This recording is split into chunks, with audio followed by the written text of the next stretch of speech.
انتوا عارفين ان هرمونات الانوثه ليها ريحه وهرمونات الذكوره ليها ريحه، ودي ابحاث علميه بتقول الكلام ده. يعني بتبقى في ست ممكن تكون مش جميله من وجهه نظر ناس كتير، او مش ستايل او بس هي حسب انوثتها قوي، فتلاقي الناس كلها بتبص عليها، تلاقي الناس كلها عينيها رايحه عليها والناس كلها شايفاها.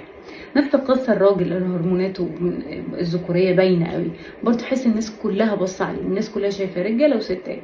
بس مش ده اللي انا جايه اتكلم عنه، نتكلم عن الموضوع ده بعدين. انا جاي اكلمك عن الخوف. الخوف بقى هو اللي ريحه، وريحه قويه جدا، مش بس ريحه، ده ترددات. الخوف بيخلي الشخص اللي قدامك يتحكم فيك، لانه بمنتهى البساطه عارف ان انت خايف تفقده ومستعد تتنازل، فبيبتدي يدوس يدوس يدوس، وبتبقى كمان عنده بلا شغف، او معنى مش عارف، هو خلاص ضمن وجودك، واي حاجه بتتضمن في الغالب بنركنها.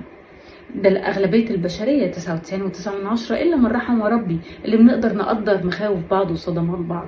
لا ومش بس كده، ده في ناس اللي بتغرقك بالحنان والحب والاهتمام لدرجة ان انت متبقاش عاوز حاجة من الدنيا غيرهم، وفي الآخر بيبتدي يخوفك ببعده، او يخوفك بالجرعة اللي بيسحبها منك، واول ما بيحس ان انت بتخاف بيبان وشه التاني. الحقيقة هي مش غلطته، هي غلطتنا احنا. غلطتنا ان احنا خايفين نفقد الاشخاص دي. ايه المشكلة؟ ما هو اللي جاب ده هيجيب غيره.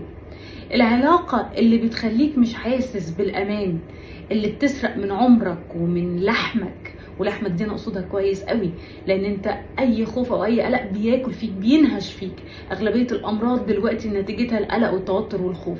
لما يكون في بني ادم بيعمل فيك كده عن وعي، وتقوله ما تخوفنيش لو سمحت امني، هو لا، ده مش بني ادم. تعيش معاه ازاي؟ تأمن له ازاي؟ تبرر له ليه؟ الحقيقه ان انت لازم تشتغل على خوفك، وتفهم ان اللي ربنا اللي جاب لك الشخص ده هيجيب لك غيره، وان وجود الشخص ده ما بقاش هو الشخص اللي كان بيديك، ما انت ما كنت الا صيده. فما تسيبش نفسك عمرك وحياتك واعصابك يتحرقوا مع واحد زي ده.